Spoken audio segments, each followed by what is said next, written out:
¿cuántos vienen listos para la palabra? Amén. Hoy por ahí en el grupo de WhatsApp estuvimos subiendo el tema que vamos a compartir el día de hoy. Yo no sé cuántos vieron también un videíto de 4 minutos que subimos sobre el tema precisamente de las leyes dietéticas en la Torá. Si no lo han visto, ahí viene en el grupo. Es un video corto donde resume de forma muy breve el propósito que hay detrás del obedecer estos mandamientos. Que mucha gente dice, bueno, ¿y qué diferencia hay en mi vida, en mi salvación, en mi relación con Dios, en comer o no comer? Pareciera que para muchos esto es algo trivial, es algo a elegir, o al menos no con mucha trascendencia, pero espero que a través de este mensaje, es primero la primera parte de este mensaje que hemos llamado Leyes Dietéticas en la Torá, parte 1, poder compartirles lo importante que es este tema. Bueno, en primer lugar quiero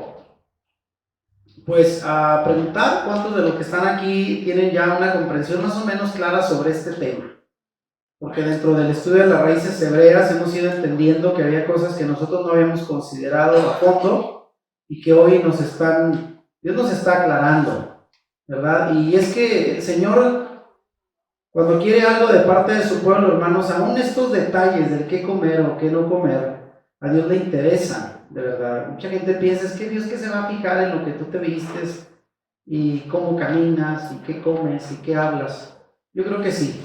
Creo que nuestro Padre tiene un cuidado especial por su pueblo. Amén. Así es de que vamos a ver este tema, no sé si por ahí vamos a verlo. Tome nota de lo que pueda, si no, igual le podemos obsequiar la presentación para que la comparta. Y quiero empezar aquí señalando precisamente cómo la alimentación es un tema importante para Dios. En este mensaje vamos a ver si las leyes dietéticas del Antiguo Testamento siguen vigentes para los creyentes en Jesús o Yeshua, el Mesías, en la actualidad. Es lo que voy a tratar de comprobar, si las leyes dietéticas del Antiguo Testamento siguen vigentes hasta el día de hoy.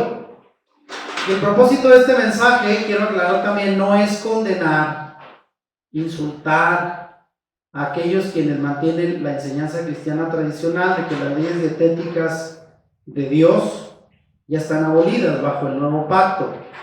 Y por lo tanto, para ellos, como en su tiempo estuvimos nosotros, pues el comer no es algo tan trascendente. Se puede comer toda clase de comida, ¿no? El cerdo, el marisco y otra serie de alimentos que, según la manera de interpretar la Biblia ahora, ya esto es posible, ya no hay una limitante bíblica.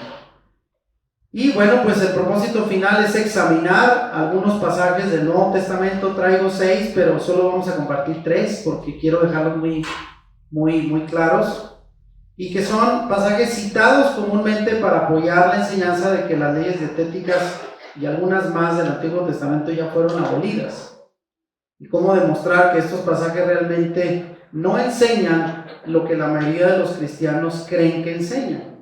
Así es de que no sé si estamos preparados, pero ese es el propósito de este mensaje. No vamos a condenar a nadie, sabemos que el cumplir algunas leyes no nos hace más o menos salvos, pero una vez que entendemos la palabra sabemos lo importante que es la obediencia. Amén. Y ya una vez que uno entiende, que uno comprende la escritura, pues ya no es lo mismo, ya no puede uno vivir como si no supiéramos.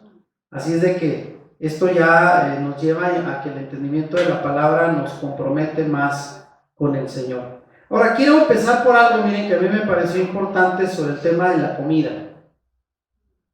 Y quiero preguntar, ¿cuál fue el motivo por el cual Adán y Eva cayeron en pecado, en desobediencia? En el Edén, ustedes lo vemos en Génesis 3, ¿cuál fue el motivo de la caída? Bueno, básicamente fue la desobediencia, pero ¿en qué aspecto desobedecieron? Y yo aquí pongo, no es casual que fue precisamente el creer que se podía comer lo que Dios prohibió, lo que se convirtió en la causa del primer pecado del hombre. Nosotros sabemos, ¿verdad?, que el Señor les dijo, no coman del fruto de ese árbol prohibido. No sabemos qué haya sido. Algunos creen que fue una manzana, no sabemos qué fruto haya sido. El caso es que por desobedecer un mandamiento tan simple, que era había sido establecido por el Señor de no comer, ellos cayeron en desobediencia. ¿Le parece a usted que sea casual, que haya sido por algo que tiene que ver con la comida? Porque dice la Escritura que Eva lo vio y fue codiciable, ¿verdad? Se le antojó, y aquí no se le antoja la comida. ¿Cuántos de los que están aquí les gusta comer? Y rico, ¿verdad? Es un deleite, es un placer. De tal manera que ese fue el motivo por el cual cayó el hombre, comer de lo que Dios había prohibido. Ahora, según las Escrituras, y eso es lo que nos queda muy claro, hay cierta clase de animales limpios y animales impuros. Esto lo entendemos nosotros desde la antigüedad. La Biblia nos enseña que desde tiempos muy remotos ya había una distinción entre los animales que se consideran limpios y los no limpios o impuros. Al menos, fíjese bien, 1000 años antes que la Torá fuese dada a Moisés. Para aquellos que dicen, es que esto de las leyes dietéticas es asunto de la ley de Moisés. Y como ya el nuevo pacto y la sangre de Yeshua ya terminó el antiguo pacto y empezamos el nuevo, pues ya lo que es de la ley ya quedó atrás. Pero estas leyes las encontramos mucho antes, al menos 1000 años antes de que la ley o la Torá fuera revelada a Moisés en el monte Sinaí. Entonces no pertenece propiamente estas leyes dietéticas al periodo que se le llama el periodo de la ley. Así es de que esto es mucho más atrás. Ahora, esta distinción entre animales limpios y no limpios es mencionada ya en Génesis capítulo 7, verso 2 y en Génesis 8, 20, en la historia que conocemos como la historia del diluvio. Amén. Así es de que esto es muy importante señalarlo, porque hay quien dice que corresponde al periodo de la ley. Bueno, ¿cuáles son esos pasajes? Vamos a leerlos así rapidito, como parte de las instrucciones a Noé sobre qué clase de animales limpios y animales impuros él debía subir al arca. Y Génesis nos dice cuáles eran esos animales, aunque vean, en el caso de Noé no se especifica exactamente qué clase de animales correspondían a los limpios y a los no limpios, y la razón era muy clara. Noé ya sabía la diferencia. O sea, muchas veces pensamos que por el hecho de no haber estado la ley escrita en piedra o en rollos, los antiguos ignoraban la voluntad de Dios, y vemos que no, ellos sabían que era válido comer y que no. Y vean lo que dice Génesis 7:2: de todo animal limpio tomarás 7 parejas, macho y su hembra, mas de los animales que no son limpios, una pareja, el macho y su hembra. ¿Por qué creen ustedes que eran más parejas 7 a 1 en comparación entre los limpios y los no limpios? ¿Por qué creen? 7 de los limpios y solo una pareja de los no. Pues porque Noé sabía que de los limpios podía comer, eran alimento. Entonces él tenía que llevar suficientes por si, ¿verdad?, se acababa la comida. Él podía echar mano de esos animales limpios, por eso llevó más. Y de los otros que para él no eran comida, solamente una pareja fue suficiente para subirlos al arca. Vean lo que dice Génesis 8:20: y edificó Noé un altar a Yahweh, y tomó de todo animal limpio y de toda ave limpia, y ofreció holocausto en el altar.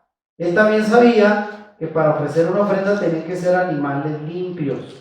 O sea, él ya tenía en claro la diferencia entre unos y otros, y todavía no existía la ley escrita. Él ya tenía esta noción, porque obviamente al convivir, al relacionarse con Yahweh, pues él ya estaba al tanto de lo que se podía y no se debería de hacer. Ahora, aquí yo pongo como aclaración, la palabra limpio que se traduce en Génesis es una palabra hebrea que se pronuncia tajor y significa puro o limpio. En un sentido físico, también puede aplicar un sentido químico, ceremonial o moral, porque hay muchas clases de limpieza, ¿no? Alguien dirá, pues estos camarones ya están bien cociditos y bien limpiecitos. O estas carnitas, ¿verdad? Pues el marranito lo bañamos antes de echarlo al caso, entonces ya está limpio. Bueno, pero no tiene que ver solo en el aspecto físico, sino tiene que ver mucho más allá en el aspecto ceremonial y moral de esa palabra, que se traduce limpio, y es la palabra hebrea tajor. Así de que bueno, hasta aquí podemos ver cómo desde la antigüedad Noé ya tenía noción de los animales limpios y animales impuros. Ahora, vamos a ver lo que pasó ya en cuanto a las instrucciones que Dios le dio a Moisés en la Torá. 1000 años después de Noé, aparece Moisés y a él se les da la ley, la Torá.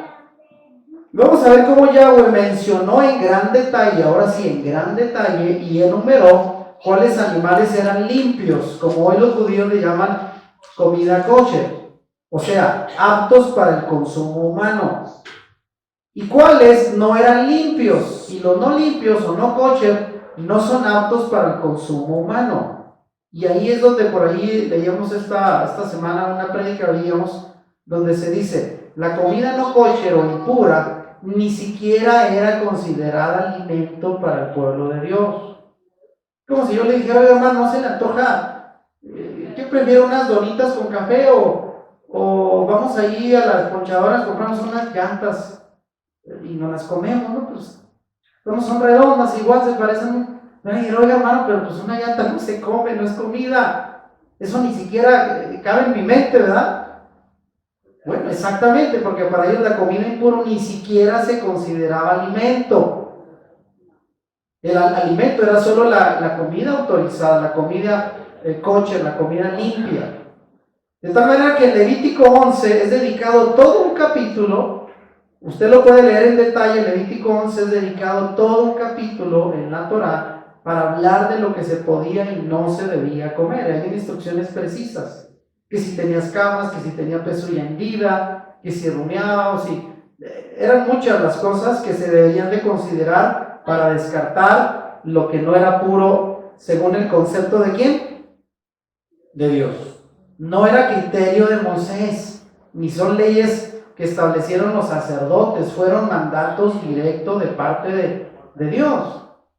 Y si usted quiere ver una versión más corta y resumida, se vuelve a repetir las leyes dietéticas en el capítulo 14 de Deuteronomio. 2 capítulos. Ténganlos presentes. Porque de repente si le preguntan, oye, ¿por qué tú ya no comes cerdo? Bueno, pues está en la Biblia. ¿Dónde está? Bueno, remítase a Levítico 11 y a Deuteronomio 14. ¿Amén? ¿Vamos bien hasta aquí? Bien. Ahora vean. Aquí la pregunta que viene enseguida es, ¿comer o no comer? ¿Cómo ven? ¿Cómo o no como? Vean, ahí está una pregunta que es importante. Bueno, y ya dije yo ahorita, no es poco importante, porque en la Biblia el Señor le dedicó suficiente espacio para hablar de la comida autorizada. Entonces a Dios le interesa este tema. Y los judíos toman estos mandatos como algo literal. Y no comen cerdo, no comen mariscos y algunas otras carnes prohibidas. Hace poco, hablando de toda esta epidemia que se ha pues venido por medio de la comida, aunque muchos no precisan bien de dónde viene, algunos más alarmistas piensan que no puede haber sido un virus que a propósito se sembró por ahí, porque de todas las cosas, hermanos, hay mentes diabólicas y hay cuestiones políticas e intereses, es cierto. Pero muchos le atribuyen que allí en el lugar donde está China surgiendo esta pandemia, muy cerca de ahí, tanto hay un instituto que trabaja con todo lo que investigación de virus, pero también hay un mercado de comida. Usted puede ver videos ahí en YouTube como hay cosas asquerosas de lo que comen murciélagos. Otra vez yo ahí un caldo de murciélagos. Híjole, no, nomás verlo. Es como decimos, ¿verdad? Cuando uno considera un animal comida, como un murciélago, ni siquiera nos pasa por la cabeza que eso se pueda comer. Ratas y cuanta cosa. Bueno, los judíos literalmente no comen ninguna de esas comidas prohibidas. Mientras que los cristianos piensan que no hay nada malo en comerlas. Otra vez, porque hemos ignorado esas leyes dietéticas que son para nuestro bien. Sin embargo, usted y yo sabemos que hay doctores, investigadores, nutricionistas, que admiten que la gente sería más saludable si siguieran las leyes dietéticas de la Biblia. Eso está comprobado. El marisco, bueno, se dice que es, pues, es un animalito carroñero del mar, ¿verdad? Lo que se dedica es a limpiar, como las cucarachas, comer todo lo que hay en el fondo del mar, y nosotros nos las comemos, ¿verdad? Y el cerdo obviamente se alimenta también de desechos. Y ya luego por ahí conseguí un artículo que habla de 8 motivos por los cuales no es conveniente comer carne de cerdo, para la salud también. Y antes de que los científicos lo descubrieran, Dios ya sabía.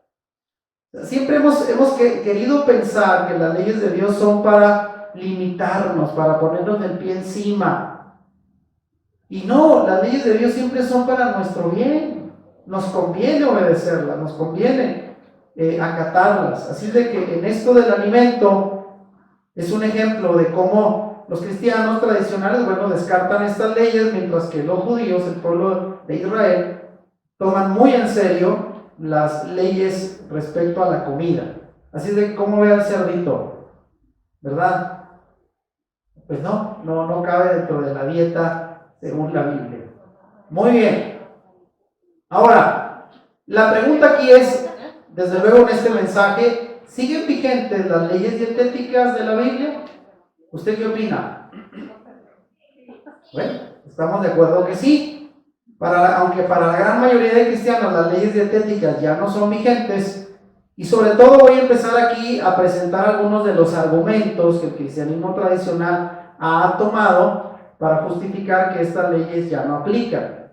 Y el argumento quizás más antiguo, que data del siglo II, aunque algunos por ahí investigando yo decían que es una carta llamada la Epístola de Barnabás, que viene por ahí del siglo V, el siglo VI, algunos piensan que es más tardío, no el siglo II. Y en esta epístola, que son de las muchas cartas que circulaban en los primeros siglos del cristianismo y que no fueron consideradas lo suficientemente de su contenido de acuerdo a la revelación bíblica en general, y no se incluyeron en la Biblia. Pero este escritor espiritualiza las leyes dietéticas del Antiguo Testamento y dice que los animales no limpios representaban diferentes tipos de conducta que se deben evitar. O sea, para este escritor dice él que Levítico 11, los animales, no se refería literalmente a animales, sino eran ciertos hábitos, conductas pecaminosas que no se deben practicar. Entonces espiritualizaba, alegorizaba, y eso hacía que los primeros creyentes pues se lo creyeran, que no era literal lo que estaba escrito en Levítico 11. Ahora, aunque su argumento afirmaba al final que los cristianos no deben comportarse como cerdos, literalmente, bueno, eso, puede que aplique, ¿no? Pero la analogía que hacía él al espiritualizar esto falla al intentar probar que Dios no quiere que su pueblo tome los mandamientos literalmente y se abstengan de estas carnes impuras. Así es que desde ahí, como ya lo espiritualizaron, pues llegaron a concluir que eran solamente un sentido figurado, no se refería a animales, sino a malas conductas o conductas pecaminosas. Desde ahí empezaron a subestimar las leyes de Dios, que se deben de tomar de manera literal. Ahora, otro argumento común, y yo al menos no lo había escuchado, pero estuve por ahí investigando, y algunos, digo yo, un tanto a lo mejor ingenuos, pero bueno, tiene sentido.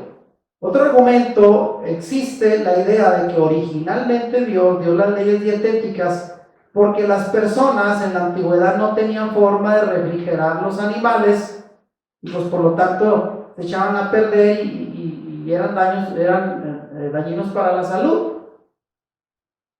Pero bueno, ahí les va. Si eso fuera cierto, usted dígame, ¿en el Nuevo Testamento ya hay refrigeración en el primer siglo? Como para decir, bueno, ya ahora los apóstoles tienen su refri ahí, ¿verdad? Y ya pueden refrigerar la comida, y ya esa ley pues ya quedó descartada. Pues claro que no. Quizás no son más o menos 100 años, dice por aquí, que si las leyes dietéticas tuvieran que ver con la ausencia del sistema de refrigeración para conservar la carne, pues Dios las hubiese abolido hasta que se inventó la refrigeración, y eso es muy reciente.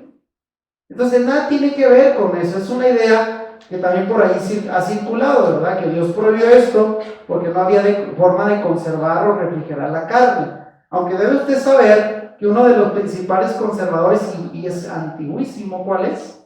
La sal. Obviamente, ¿verdad? Ellos salaban la carne y había mucha. Entonces no era problema de que se les echara a perder por falta de refrigeración. Es una idea que también queda descartada.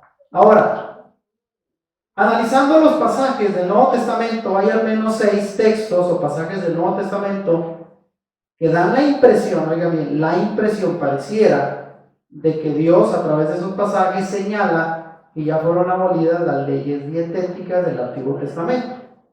Repito, hoy voy a ver solamente 3 pasajes y vamos a dejar 3 para la segunda parte del mensaje. Pero quiero que tome nota porque estos pasajes son los principales que cualquier cristiano le va a presentar para decir, mira, ahí está, que ya las leyes dietéticas ya no siguen vigentes. Y usted tiene que saber cómo explicarlo, porque la clave de todo está ahí en lo que pongo en los puntos de abajo. Las malas interpretaciones de estos pasajes se pueden justificar porque la única manera de probar que las leyes dietéticas fueron anuladas es si se hace alguno de esos 4 puntos. Número 1, si se ignora el contexto del pasaje. Si usted agarra solo un versículo, lo interpreta como usted siente que significa, pero se ignora los versículos que están antes o después, llamado el contexto, puede que usted saque una conclusión equivocada. Y esto pasa frecuentemente. Ignoramos el contexto del pasaje. Número 2, también podemos ignorar el trasfondo histórico del pasaje. Si usted saca un pasaje del trasfondo histórico, también puede sacar una conclusión muy distinta a lo que originalmente el pasaje quiso decir. Tercero, si usted ignora lo que el resto de la Biblia dice sobre el tema, también puede llegar a una conclusión falsa. Acuérdese que la Biblia coincide, no se puede contradecir, ¿verdad? Porque entonces estamos ya ante un problema, alguien se equivocó ahí. Entonces hay que considerar también este tema en base a lo que dice el resto de la Escritura. Y finalmente, si se ignoran las implicaciones y conclusiones lógicas de esta posición teológica, pues damos por hecho de que ya fueron abolidas las leyes. Y vamos a darnos cuenta cómo sigue habiendo implicaciones, ¿verdad? Hasta el día de hoy, de la importancia de guardar las leyes dietéticas. Entonces, todo esto tiene que ver con malas interpretaciones. O las hacemos muy superficialmente o fuera de contexto y sacamos conclusiones que no son. Así es de que esto lo vamos a ir analizando con 6 pasajes, de los cuales hoy voy a ver solamente 3. ¿Ya está listo? A ver, vamos a empezar entonces para que tome nota. Ahora, pero empecemos con esto. Consideremos 2 preguntas previas antes de entrar a los pasajes. A ver qué le parece. Número 1, la pregunta es: ¿fueron las leyes dietéticas como están escritas en la Biblia tradiciones hechas por los hombres o mandamientos de Dios? Porque esa pregunta es importante. Para muchos dicen, no, es que esto era de los judíos, de los fariseos, de los rabinos. Esto era asunto de los sacerdotes, de la gente religiosa. Que no haya que imponerle a uno, ¿verdad? Que coma y no coma. No. Usted se va a dar cuenta que si bien es cierto en la Biblia hay tradiciones que los hombres se fueron inventando y esas fueron contra las cuales Yeshua estuvo en contra. Pero estas de las leyes dietéticas fueron establecidas por Dios. Y eso lo vamos a demostrar enseguida. La segunda pregunta es: ¿Yeshua enseñó a sus discípulos a desobedecer los mandatos de Dios escritos en la Torá? ¿Haría Yeshua eso? Pues claro que no, porque ya dijimos, ¿verdad? Él como Mesías tenía que dar cumplimiento cabal a la Escritura, a la Torá. Si él hubiera transgredido la Torá, entonces quedaría descartado como Mesías. Y ahí vemos, ¿verdad? Mateo 5:17, no piensen que he venido a abolir la Torá o los profetas, no he venido a abolir, sino a cumplir. Entonces él nunca enseñó a desobedecer la Torá. Entonces esas preguntas ya nos dan una pista, pues, de lo que vamos a encontrar en los pasajes. Pero bueno, vamos a empezar con el primer versículo. A ver qué le parece, si los conoce. Mateo 15, 11 y 17. Y ven ahí, puse una foto de una persona comiéndose vivo un pulpo. Eso lo hacen mucho los chinos, miren ahí videos, ¿verdad? No sé cómo, no se les atraganta, ¿verdad? Porque, bueno, pero así son. Y bueno, otra vez estaba viendo por ahí comida que en China, sobre todo en el Oriente, se comen vivos a los animales, literalmente. Ahora, ¿qué dice Mateo 15:11? Yeshua dijo, no lo que entra en la boca contamina al hombre, mas lo que sale de la boca, esto contamina al hombre. Este es el primer pasaje que se malentiende de la Escritura para justificar. Él dice, ahí está. Vean, lo que entra en la boca, no es lo que entra en la boca lo que contamina, no. Entonces podemos comer lo que sea, cucarachas, ratones, lo que sea. Cabo, eso no me contamina. Mateo 15:17. ¿No entendéis que todo lo que entra en la boca va al vientre y es echado en la letrina? Pues ahí está, ¿verdad? Pues, ¿qué pasa? Lo que entra sale y se acabó y ya estamos. Esa es una conclusión muy simple de este pasaje de Mateo, donde supuestamente se da a entender que ya no hay problema con lo que comamos. Así es de que, ¿qué vamos a contestar? ¿Cómo interpretar este pasaje? Bueno, vamos a ver. Y vean, muchos complementan el pasaje de Mateo 15 con lo que dice Marcos 7:19. Al final, Marcos dice, esto decía, haciendo limpios todos los alimentos. Marcos 7:19 es un pasaje paralelo a Mateo 15, donde dice lo mismo, que no es lo que entra por la boca lo que contamina, sino lo que sale del hombre. Pero agrega esta frase y dice, esto decía, haciendo limpios todos los alimentos. Y la pregunta es, ¿cómo explicamos eso? ¿Será acaso que Yeshua dijo, ya a partir de hoy todos los alimentos son limpios? Eso contradeciría las leyes dietéticas de la Torá. Entonces, ¿cómo explicar eso? Bueno, número uno, por cierto, ahí está el cerdito, ¿cómo ven, verdad? Viene a la línea, vean, con dientes bien blancos y todo. Bien. Número uno, vean, y esto espero no les sorprenda. Esta declaración, en primer lugar, de Marcos 7:19, no la encontramos, no existe en lo que se llama el Textus Receptus. ¿Alguien había escuchado ese término Textus Receptus? Significa el texto recibido. Este Textus Receptus es como que la recopilación que la Iglesia a lo largo de los siglos ha hecho de un texto único al cual le han dado la suficiente autoridad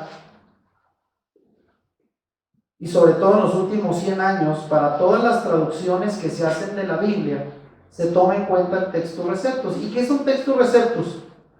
Los investigadores de los escritos más antiguos de la Biblia, que datan del siglo IV o V, porque la verdad es que no existen las cartas sobre las cuales haya escrito Pedro, Juan o alguno de los evangelios, no existe el original, eran copias de copias, y las más antiguas datan del siglo IV, el siglo V. Y estos escritos muy antiguos, que hay varios, y en varias bibliotecas, los tienen obviamente en los museos, no andan por ahí, porque por la antigüedad, se han cotejado, se han comparado unos con otros, y de ahí se han sacado conclusiones de qué pudo haber estado en los textos originales, de tal manera que este pasaje, Marcos 7:19, no aparece en los manuscritos más antiguos, sino en manuscritos más recientes, por lo cual hace suponer a los investigadores que no fue parte del Evangelio de Marcos en las copias originales o en los manuscritos originales. Es que es muy fácil la lógica, ¿verdad? Fíjese, ¿cómo manejan ellos para saber si un texto fue agregado? Porque era algo que se practicaba en la antigüedad. Incluso también era una práctica común que algún escritor escribiera alguna carta o algún escrito y lo firmara con el nombre de alguien conocido. Hoy en día, pues eso sería un plagio, ¿verdad? Que yo, escribo un libro y ahí le ponga el nombre de alguien famoso, ¿no? Pues hoy no se puede. En aquel tiempo sí se permitía. Y era válido, puesto que no había imprenta, que las copias, ¿cómo se hacían? ¿Cómo se hacían las copias de la Biblia? A mano. Los escribas hacían eso. Copiaban la escritura. Y muchas veces, vean, ahí está la explicación.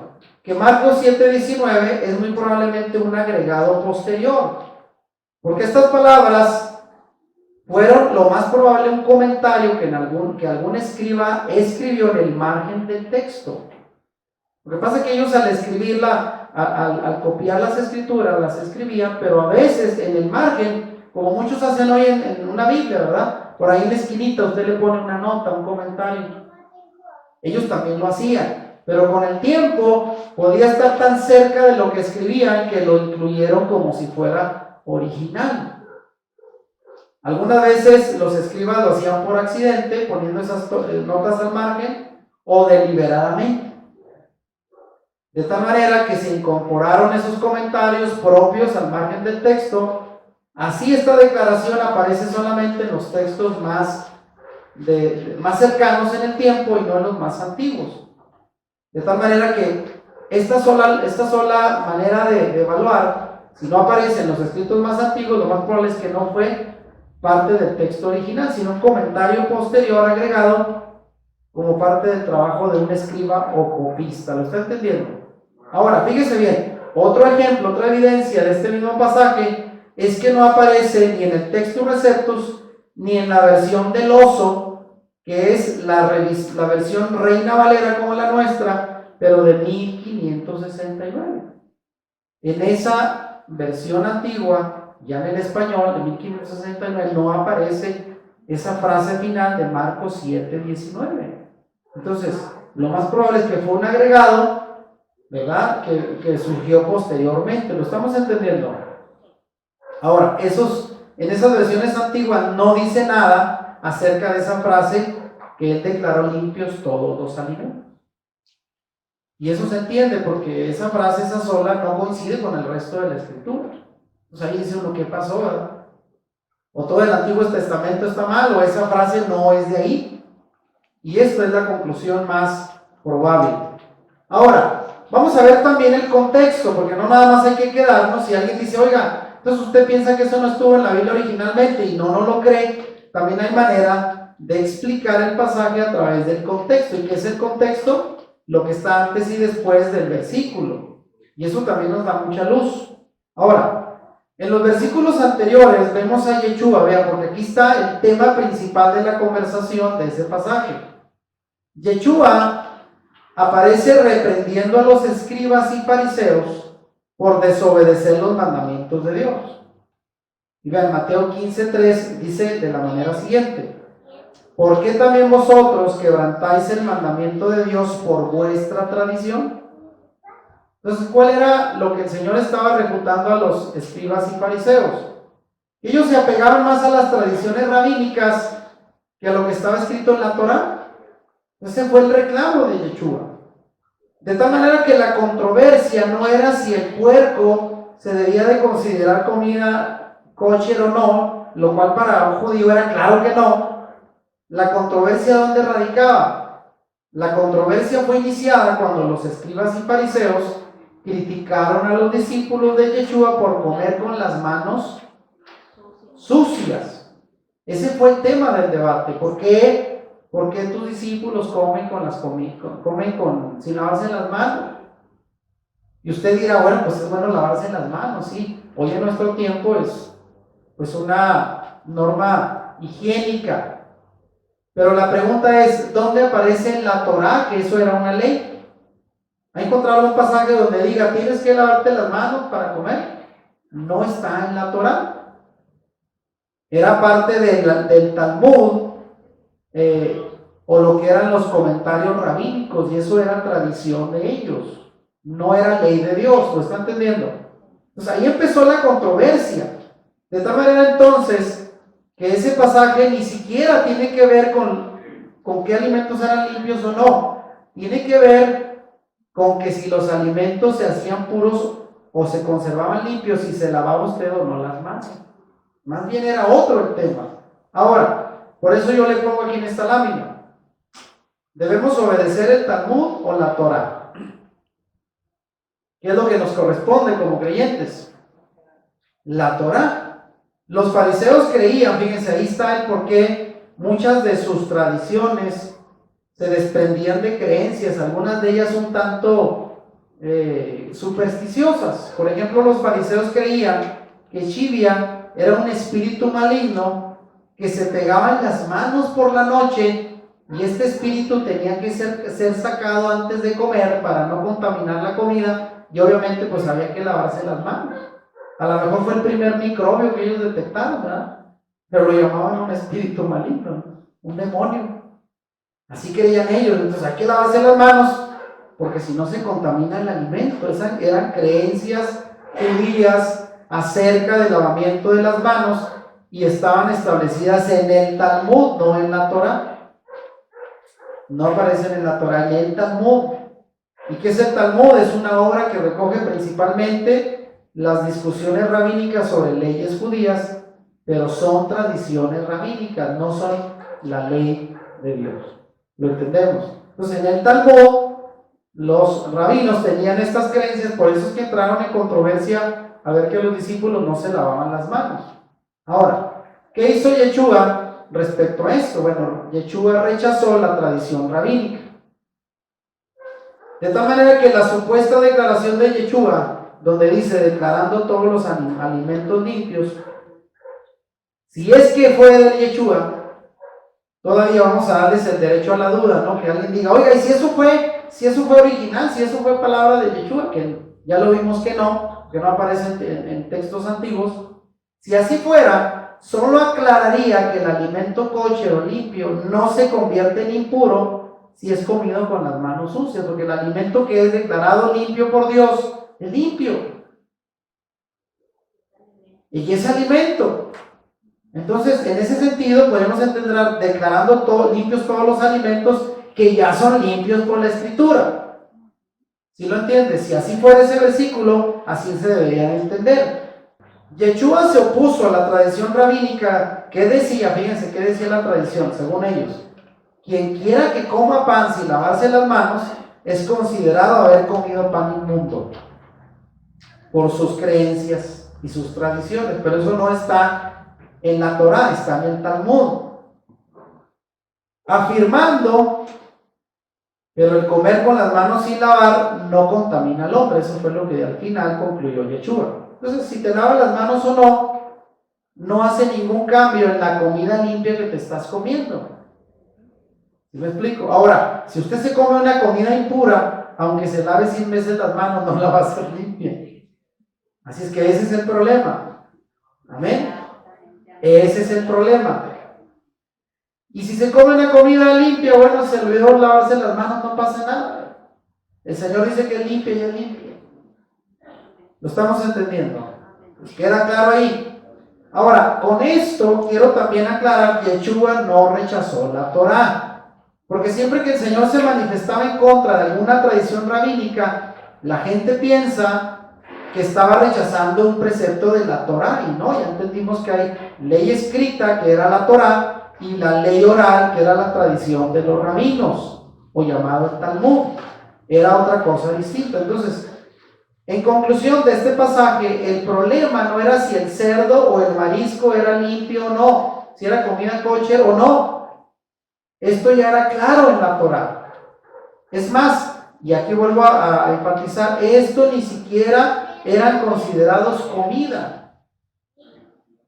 O sea, el cerdo para un judío nunca fue considerado comida, no se le veía como comida, ni siquiera era comida. El problema en cuestión era si comer alimentos kosher de las manos sucias los convertía en alimentos impuros.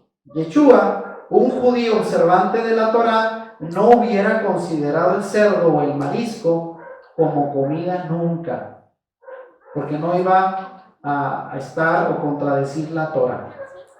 Entonces ahí queda claro, Yeshua no rechazó la Torah, rechazó la tradición rabínica de la costumbre de lavarse las manos. Amén. ¿Cree entonces que con esto queda claro este pasaje? Mateo 15 y Marcos 7, ¿verdad? Lo podemos ahí ya explicar para que la gente no lo malinterprete. Vamos al segundo pasaje, pero antes de eso, algún comentario. Si alguien todavía se quedó con alguna duda, adelante. Por ejemplo, aquí en Marcos, o sea, aunque sea esta la 1960, sí se ve la diferencia, porque no entra en su corazón, sino en el vientre, dice Marcos 19.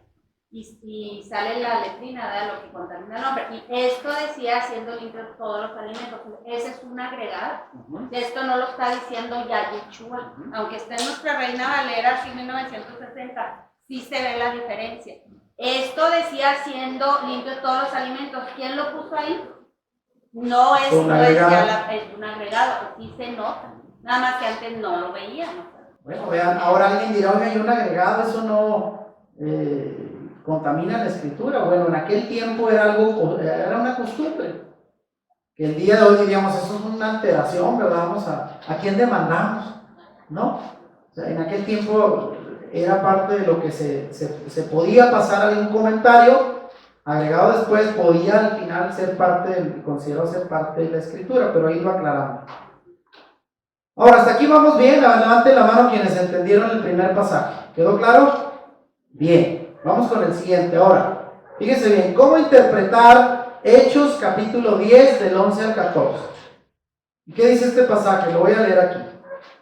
Y vio el cielo abierto y que descendía algo semejante a un gran lienzo, que atado de las 4 puntas era bajado a la tierra, en el cual había de todos los cuadrúpedos terrestres y reptiles y aves del cielo. Y le vino una voz: levántate, Pedro, mata y come.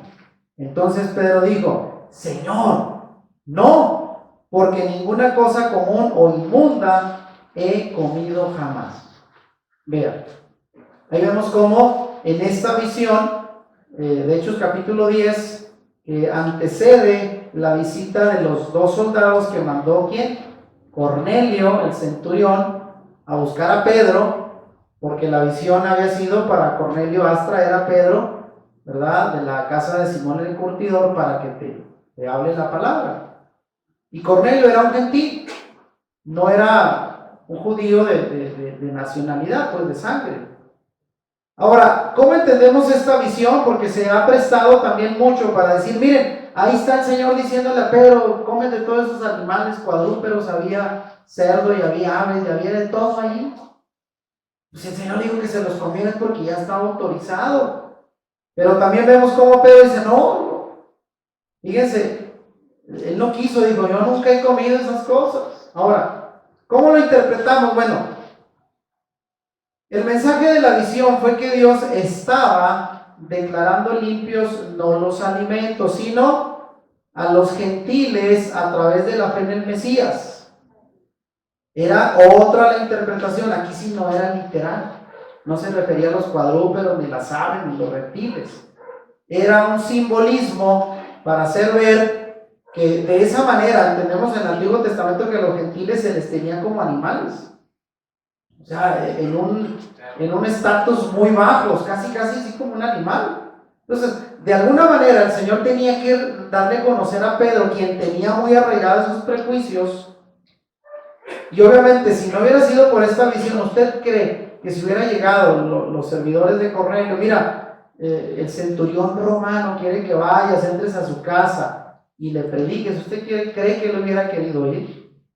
No, porque ellos tenían eso muy arraigado, aparte de un prejuicio, si usted quiere. Ahora, entonces esto tenía que ver con declarar limpios a los gentiles a través de la fe en el Mesías, y Dios quiso que estos gentiles fueran parte del cuerpo del Mesías, un cuerpo que en este tiempo solamente consistía de los judíos nativos y prosélitos, quienes habían hecho una conversión formal y completa al judaísmo.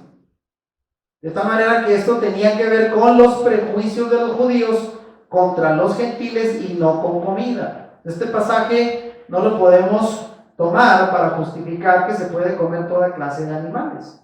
Tenía que ver con algo distinto. Ahora, los animales inmundos en la visión del gran lienzo eran las naciones gentiles. Por eso dice que era un lienzo que bajaba de los 4 puntos de la tierra. ¿A qué se refería? De todo el mundo. Y más bien hacía alusión a las naciones gentiles que estaban, a esas ovejas perdidas que ya predicamos, que estaban esparcidas en todo el mundo. De tal manera que esta clase de simbolismo no debió ser inusual a Pedro. Pedro sabía, ¿verdad?, que los animales los relacionaban ellos con el pueblo gentil. Pedro era un hombre observante de la Torá. Él sabía que Dios había claramente mandado a su pueblo a no comer ciertos animales. Por esto dijo, en señal como de resistencia: Señor, no, porque ninguna cosa común o inmunda he comido jamás. Ahora aquí sale otra cuestión rápida. Si Yeshua, o después de la muerte y resurrección de Yeshua, quedó abolido el Antiguo Testamento y sus leyes, y ya los creyentes podían comer de todo, ¿por qué Pedro todavía se resiste? ¿No debería estar comiendo ya carnitas y mariscos? Si ya hubiera sido abolido, él ya hubiera dicho, pues sí, vamos, me gustan, pero no, él todavía seguía conservando su dieta bíblica. Ahora, aquí vamos a aclarar algo más. Hechos 10, del 15 al 17, que es el contexto del pasaje, nos aclara más la idea. Fíjense lo que dice: volvió la voz a él la segunda vez: lo que Dios limpió, no lo llames tú común. Y esto se hizo 3 veces, y aquel lienzo volvió a ser recogido en el cielo. Y mientras Pedro estaba perplejo dentro de sí sobre lo que significaría la visión que había visto, he aquí los hombres que habían sido enviados por Cornelio, los cuales, preguntando por la casa de Simón, llegaron a la puerta.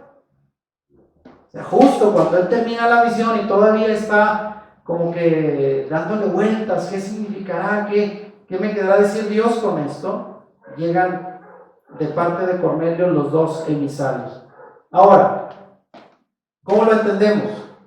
Hasta 3 veces Dios le mostró a Pedro la visión, y cuando algo sucede por 3 veces significa que Dios está confirmando, remarcando ahí.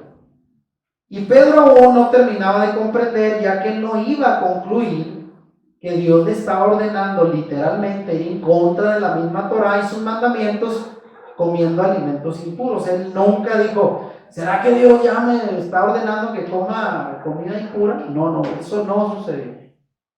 Cuando los mensajeros de Cornelio llegaron, Pedro comprendió la visión. El que estos hombres eran gentiles indujo a Pedro a entender el significado correcto de la visión.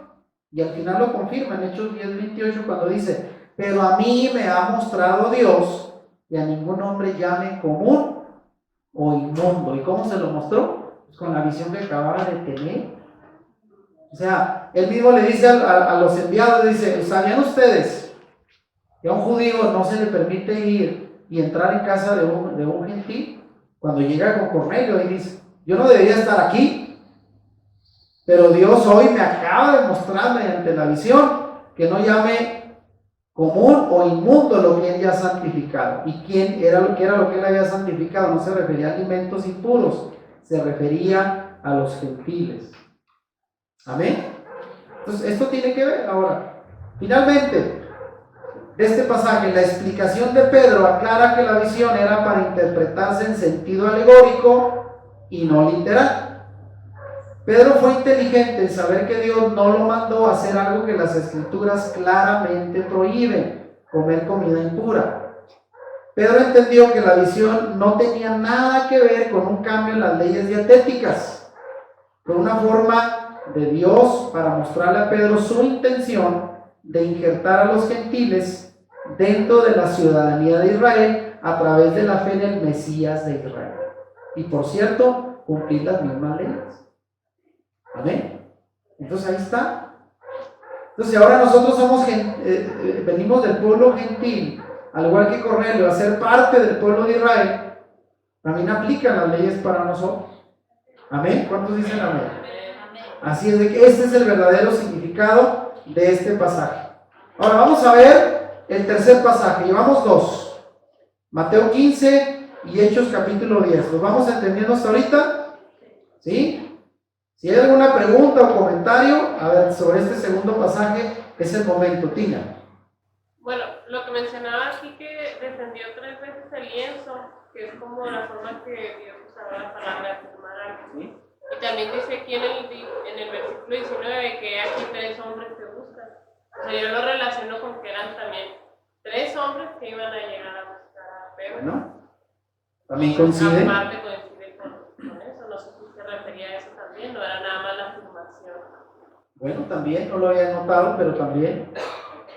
¿Quién más, Gabriel, sobre este pasaje? Desde el año 44, cuando pasó eso, o sea, tenía 10 años de haber muerto Yeshua, Los judíos seguían con sus mismas leyes dietéticas. Cuando está hablando del verso 28, ahí estaba aplicando una ley rabínica de la escuela de chamán. Chamán les había prohibido entrar a casa de gentil. Y era otra tradición rabínica, no estaba escrito en la ley, en la Torá. Qué bien que comentas eso. O sea, Pedro traía muy arraigada esa tradición, esa no era Torá. Y lo habían hecho para que no estuvieran dispuestos a comer alimentos. Exacto. Como una medida precautoria, ¿no? Si vas a comer, si entras en casa de gentiles, capaz de que tienen ahí un lechón, ¿verdad? Y se te antoja.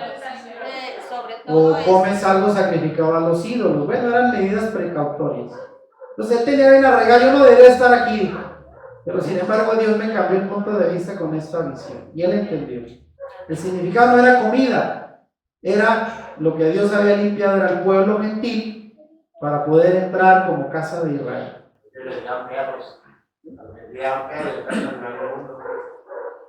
Eran considerados inmundos también. Bien. Nos queda claro, vamos entendiendo bien. Sí. Vamos al tercero y último pasaje, a ver qué les parece esto y a ver si alguien no ha comido todavía aquí. Ya todos comieron, si no a lo mejor se les va a antojar, vean. Una tortita, una hamburguesita de ese tamaño, ¿qué les parece? El tercer pasaje es cómo interpretar Colosenses 2:16. Tercer pasaje. Vamos a ver 6 en esta serie, los otros 3 para el siguiente mensaje. ¿Cómo interpretar Colosenses 2:16? ¿Cómo dice? Por tanto, nadie os juzgue en comida o en bebida, o en cuanto a días de fiesta, luna nueva o días de reposo. Colosenses 2:16. Algunos toman este pasaje para decir, ahí está, mira, nadie me puede juzgar en lo que como, es que si me ve comiendo carnitas o mariscos, no me juzgue, porque aquí está si me ve bebiendo pues un vinito, una cerveza y lo demás, no me juzgue porque ya todo es permitido. Aquí está, Colosenses 2:16. Ahora la pregunta aquí es, ¿significa esto que los cristianos están libres de cualquier restricción dietética? Si fuera el caso, entonces yo podría ser glotón y borracho, porque dice ahí que no me deben de juzgar por lo que como o bebo. Aunque sé que esta práctica de glotonería y de embriagarse pues sí está condenado en pasajes de la Biblia, ¿no? Sí hay mención en la Biblia. Entonces, no podemos contradecir otra vez con un versículo lo que dice el resto de la Escritura. Ese sería un error que podríamos cometer. Entonces, ahí está el pasaje de Colosenses 2. ¿Cómo lo vamos a entender? Bueno, el contexto otra vez nos va a ayudar a entender su significado. Cuando usted lea un pasaje y parezca que no encuadre con lo que dice el resto de la Escritura, no se quede en duda. Tienen que leer lo que está antes y después, y muy probablemente el contexto le va a aclarar la interpretación. En este caso, los versículos 13 y 14, refiriéndose a ese pasaje de que nadie nos juzgue por lo que comemos o bebemos, incluso dice por los días de luna y los días de fiestas, porque ahí incluye también el Shabbat, ¿verdad? También no me juzgues si yo no guardo el Shabbat, ahí está. El verso 13 y 14 dice que hemos sido perdonados porque el certificado de deuda, en la versión Reina Valera dice, el acta de decretos que había en nuestra contra, había sido ya quitado y clavado en la cruz. ¿Usted ha escuchado ese pasaje? No muchos creen que lo que se clavó en la cruz, ¿qué fue? La Torá, la ley con todos sus mandamientos. Ya ahí el Señor la clavó, ya, ahora pura gracia. Podemos hacer lo que se nos parezca. Mala interpretación. Este certificado de deuda no es la Torá, sino que se usa la palabra, y yo lo investigué ahí en el término griego, es la palabra hierógrafo. Hierógrafo. Ahí está incluso en griego. hierógrafo, la cual es usada una sola vez en el Nuevo Testamento, en este pasaje. Y es un término legal usado en los escritos extrabíblicos griegos y significa certificado de endeudamiento escrito a mano. Es como decir hoy que sería lo más parecido a un pagaré. Cuando usted firma, a ver, te voy a prestar dinero, fírmame ahí que me debes. Usted firma un documento que tiene legalidad y eso era un hierógrafo, era un certificado de deuda. Ese fue el que se eliminó y se clavó en la cruz, no era la Torá. Ahora, ¿qué tipo de certificado de endeudamiento nos referimos? ¿Tenía usted deudas? ¿Tenía yo deudas? Pues muchas. Nomás todos los pecados, imagínense. Nuestra deuda fue eliminada. En este contexto del pasaje de Colosenses 2, significa que el acta de nuestros pecados, ese era el acta de endeudamiento, ese pagaré, había sido eliminada de la corte de Dios, porque el Mesías murió por nuestros pecados y esta acta de nuestras transgresiones es una evidencia inadmisible en la corte de los cielos. No podemos llegar ahí arriba con toda nuestra pecaminosidad. Amén. Entonces, ¿qué tuvo que hacer el Señor? Eliminar ese pagaré de endeudamiento que teníamos a causa de nuestra desobediencia. Y gracias al trabajo de nuestro abogado Yeshua, hemos triunfado sobre nuestro acusador, dice el verso 15, porque eso estaba en nuestra contra, ¿no? Es por esta razón que nosotros no debemos dejar que ningún hombre nos juzgue. O sea, nadie nos puede señalar nuestros pecados, porque esos ya fueron borrados. En ese sentido aplica este pasaje, ¿lo está entendiendo o no? Ahora, fíjese bien, es ahí donde dice el pasaje que nadie te juzgue por no obedecer. Pero ahí le va la razón. Por esta razón, no des la oportunidad a nadie de condenarte. Y ahí, literalmente la frase es que nadie te juzgue en cuanto a comidas o bebidas, o días festivos, o de luna nueva, o de día de reposo. Pero le voy a decir, no significa que nos juzguen por no cumplirlas, sino que a través del Mesías usted tiene el poder ahora de obedecer los mandamientos de Dios que regulan estas cosas. Por lo tanto, caminando en obediencia para que ningún hombre pueda condenarlo por no obedecer los mandamientos de Dios.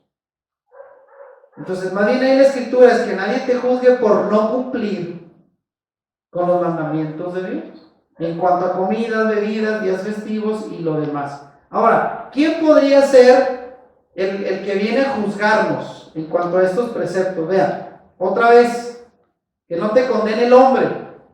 Ese párrafo anterior afirma las leyes dietéticas en vez de abolirlas. Aun si alguien quiere interpretar Colosenses 2:16 para decir no te preocupes por las leyes dietéticas, el contexto nos fuerza a entender esto como más bien no te preocupes acerca de las regulaciones hechas por el hombre concerniente a comidas y bebidas. Porque sabemos que las leyes establecidas en la Torá estaban, pero las leyes rabínicas iban más allá a exagerar los pasajes y a condenar por cosas que no eran condenables. En el caso de los fariseos, vemos ahorita lavarse las manos.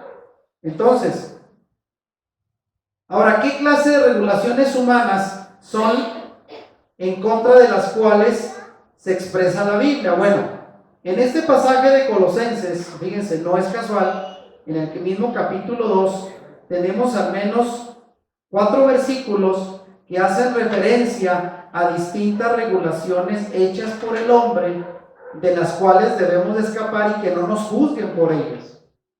O sea, la escritura sí me va a juzgar si yo no cumplo con las leyes de la Torá, incluidas las leyes dietéticas. Pero nadie me puede juzgar por leyes humanas establecidas por los rabinos que no están en la Torá. A eso se refiere el pasaje, que no te juzguen por esas regulaciones hechas por los rabinos y los fariseos en cuanto a la comida, las fiestas, a la bebida, que no están en la Torá. A eso se refiere, ¿sí lo está captando? Ahora, ¿qué clases de regulaciones? Bueno, ahí se explican, vean, capítulo 2, verso 4, todos los pasajes son de Colosenses. Y esto lo digo para que nadie os engañe con palabras persuasivas. Porque había rabinos que iban, no, mira, también debes de obedecer esto. ¿Y dónde está escrito? En el Talmud. Está en el Talmud, es parte de las tradiciones orales, no aplican. Como los caraítas, los judíos caraítas solamente se someten a obedecer lo que está escrito en la ley, en la Torah. No respetan las tradiciones rabínicas.